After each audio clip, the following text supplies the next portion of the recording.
All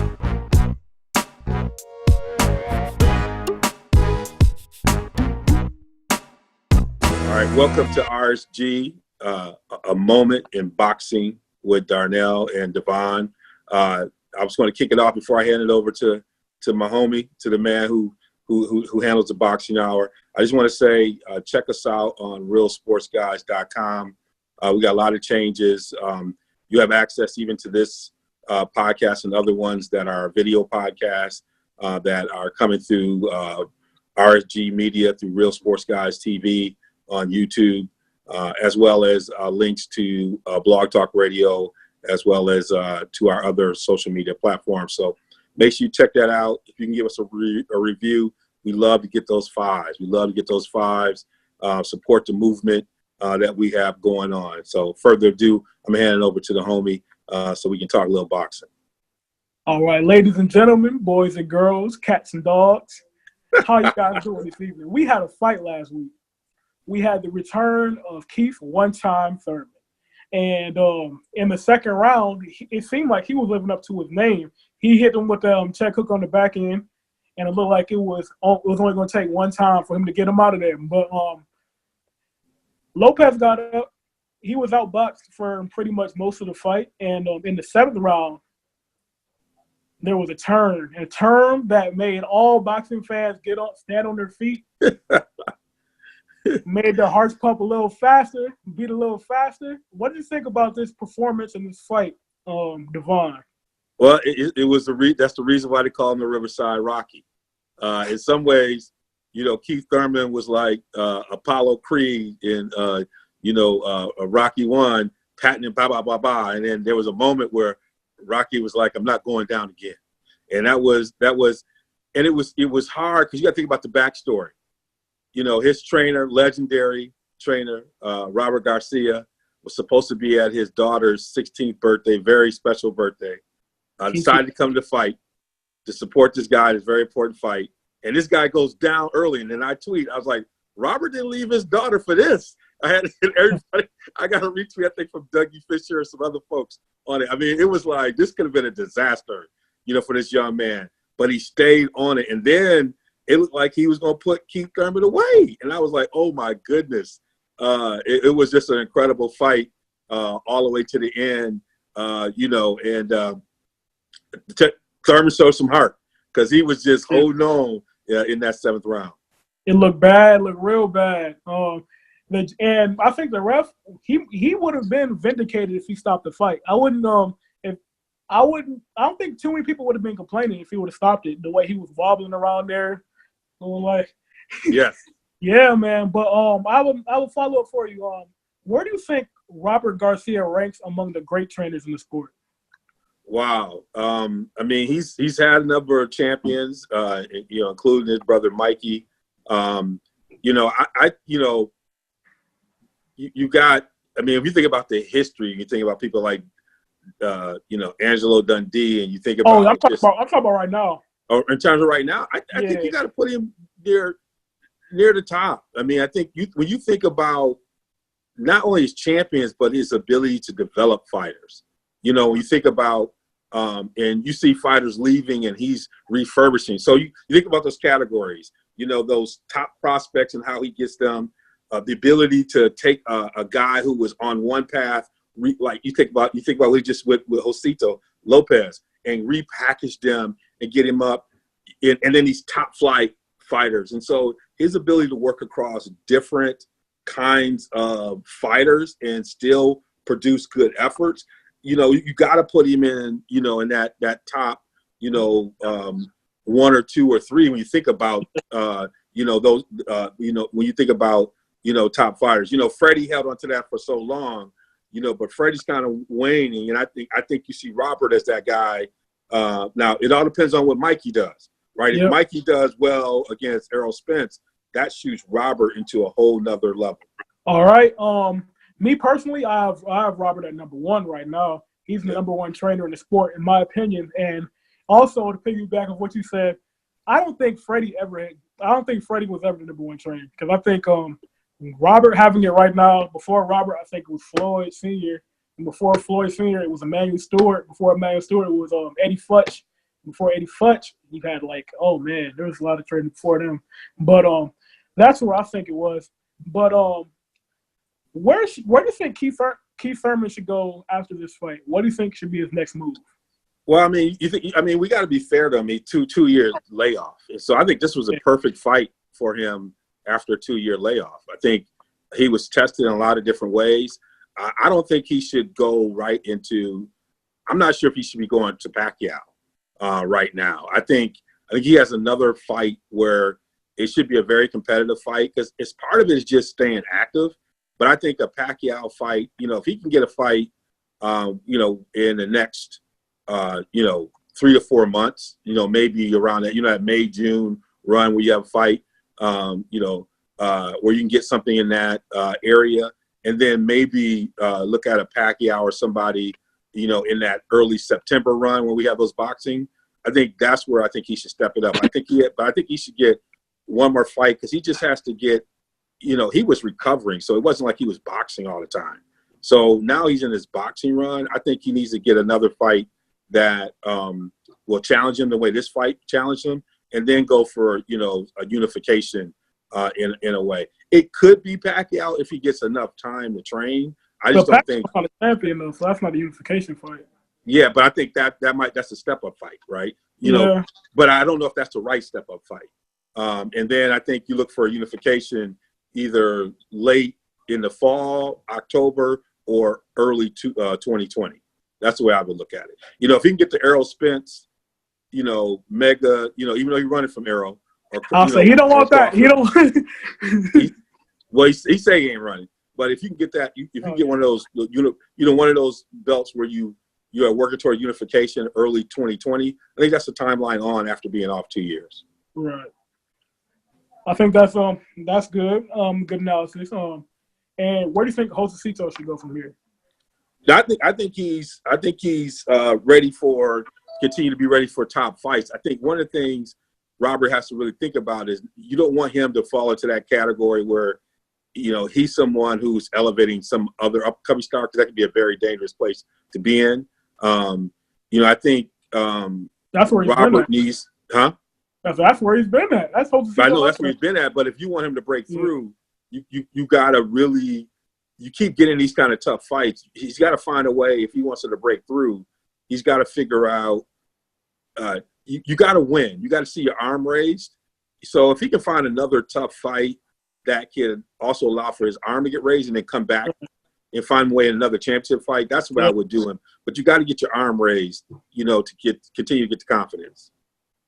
Okay, sound fair enough. But on the undercard of the fight, we saw some rising stars shine. We saw the younger brother of Gary Russell. We saw Antoine Russell. He put on the dominant performance. He was looking like an Errol Spence at 140, something like that.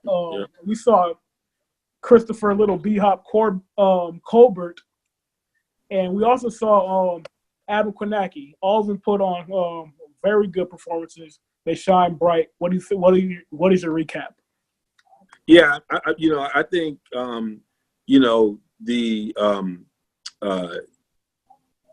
if I start from the heavyweight bout on down, the Polish Hammer, whatever they try to give his nickname, I love him, but he reminds me of he reminds me of a 1990s fighter or late 80s, Tubbs in terms of the build. I'm talking right now the heavyweights are very athletic. Fighting almost like middleweights. And I wonder how he would fare against, some of these elite heavyweights who are throwing a lot of punches, throwing from angles, moving around, even though they got size, and doing sit-ups. He likes to eat the meals before he comes in. And that works when you was fighting Tony Tubbs and all them cats, Pinklin Thomas, and back in them days. Pinklin didn't have too much of him. Pinklin had a little bit around him. But I think he throws a lot of power. I just, when you talk about getting in with some of these elite boxers who look, are fighting almost like light heavyweights and middleweights in terms of speed and changing angles, who also have, pretty good chins. It'd be interesting to see how he fights, in that space. Washington is a guy who started fighting late in his career. He's a football player, and so, he left openings that some of these elite fighters would not leave openings for, right. And he capitalized on it. So it'd be interesting whether or not that translates when you start getting into that championship run.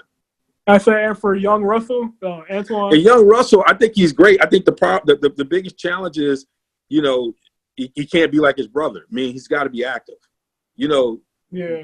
Gary's great, but he fight like every 2 years. It's like, he's like, it feel like we ain't seen you in months. And so as long as he's staying active, because he looked good, right. But he's got to be active. And so hopefully they don't have him on the same timeline as they have Gary Russell on, in the sense that they keep him active. I think that's the biggest thing. And then my man with the pink hair looking like the pink Beehive. Yeah, I love him. Love his speed. He reminds me of a mix of Floyd with power. He's active, got flash. I think that's a superstar in the making. And love the angles and everything else. I mean, he's got some flash. So I like him a lot. I think all three of them did well. It's about they all got to be managed in different ways. Right. And I think and it's going to be very exciting this year because I know in the last year or so, PBC didn't necessarily have the dates to put these fighters on. So we'll see last year, Lil B-Hop only fought like once or twice last year, and he's a prospect. You got to be fighting it 3 or 4 times, man. Like ESPN, if you want, one thing you can take away from ESPN and Top Rank is every couple months, every time you see an ESPN card, you're seeing either Teofimo Lopez, you're seeing Shakur, or you're seeing Ryan Garcia. Like it's like a rotating door. But on Showtime and Fox last year, you was like, I might see one every now and again. I might see Devin, but like the rest of the guys aren't necessarily on. Like Richardson Hitchens like that, we don't really necessarily see them all the time, especially Erickson Lubin. I'm really excited to see him. I think it's next Saturday, that Erickson Lubin comes back and fights Ishe. Yeah. But the good thing about this year, the new deal with Fox, they have the capability with Fox where Al Heyman and PBC can put on a fight card every single week of the year. Wow. So we can see these guys. We can see Richardson Hitchens. We can see Devin Haney. We can see Gervonta Davis. We can see Christopher Colbert. We can see Gary Russell's little brother. We can see all these guys like that, Joey Spencers and the Erickson Lubins. So it should be a very exciting year. Newer, not so happy news came in this morning, actually. Abner Mares, a fighter of out of Robert Garcia gym, he has injured his right elbow and will have to pull out of his fight that was supposed to happen February 9th with Gervonta Davis. And the replacement for Gervonta Davis is this guy moving up from 126. He's having his first fight at 130. He's 5'9". He's 5'9". He has good power. He has a good knockout ratio. But once again, he's coming up from a lower weight class. Even though he's taller, he's much taller than Tank Davis. He's 5'9.5". Tank is only like 5'5", if that. Like, so it could be a challenging fight, but I don't know much about this guy. It could be like a big beatdown, a major beatdown, but it could be a close fight because one thing we see with a lot of these replacement fights is you haven't seen this guy before and you're fighting like blind almost. Like you haven't done research on this guy, and especially since you are the known commodity, you are the known fighter. They know more about you than you know about them, and that could be tough for the known fighter.